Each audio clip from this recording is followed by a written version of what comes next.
Reports revealed that the CIA and its then West German counterpart rigged Swiss-made encryption machines back in the 1970s, allowing them to spy on embassies and government institutions in 120 countries, as Donald Corter reports.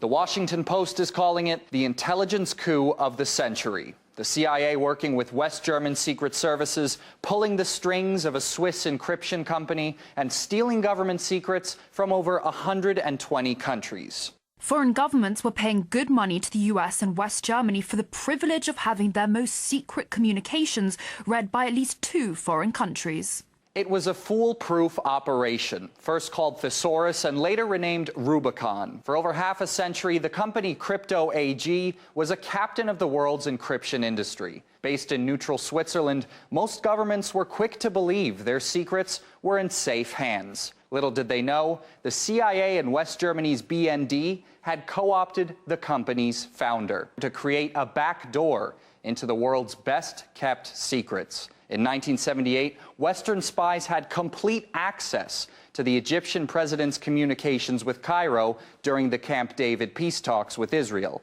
A year later, Washington was spying on Iranian officials during the hostage crisis. And as late as 1986, U.S. intelligence was listening to Libyan officials congratulate each other for the bombing of a Berlin disco. Although the CIA and BND weren't able to hook their main rivals, Russia and China had enough foresight to look elsewhere for their encryption needs. Nowadays, though, those two are the scapegoats for all of the West's cyber woes. If you see throughout our alliance, every one of our countries has had cyber and hybrid attacks from Russia, some from China.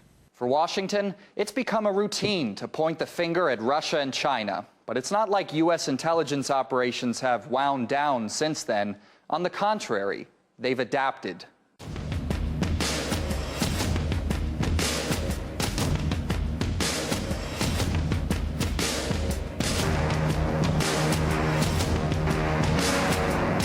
Edward Snowden is the 29-year-old intelligence contractor who leaked top-secret National Security Agency information, revealing the incredible extent to which the U.S. government is monitoring and keeping records of not just our phone calls. The National Security Agency has developed, has built an infrastructure that can intercept almost everything.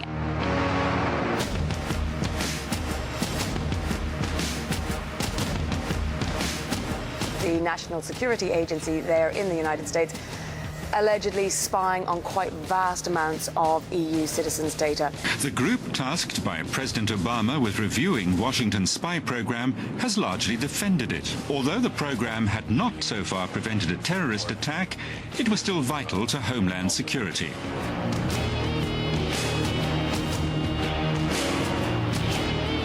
The Central Intelligence Agency has lost control of highly classified documents and computer code.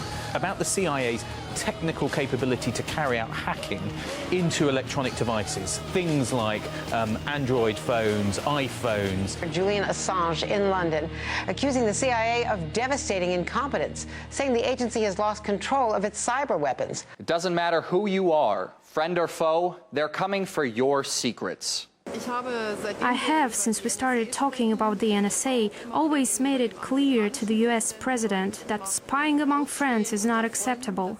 And if you take WikiLeaks' Vault 7 documents into consideration, it makes Operation Rubicon look like child's play. The scope and direction of the CIA's global covert hacking program, its malware arsenal, and dozens of zero-day weaponized exploits against a wide range of U.S. and European company products include Apple's iPhone, Google's Android, and Microsoft's Windows, and even Samsung TVs, which are turned into covert microphones. Even their own citizens aren't safe. Now, increasingly, we see that it's happening domestically. And to do that, the NSA specifically targets the communications of everyone. It ingests them by default.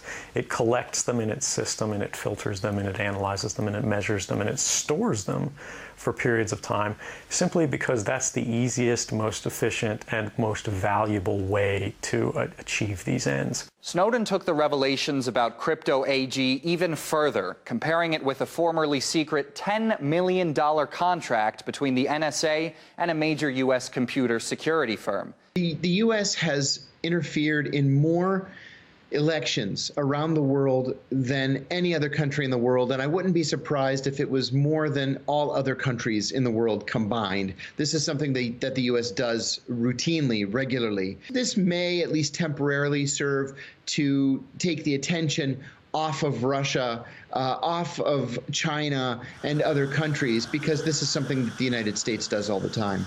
Not only will there be no criminal repercussions, I would not at all be surprised if those responsible for this operation, who are still in the CIA or NSA, are not given medals for what they've done.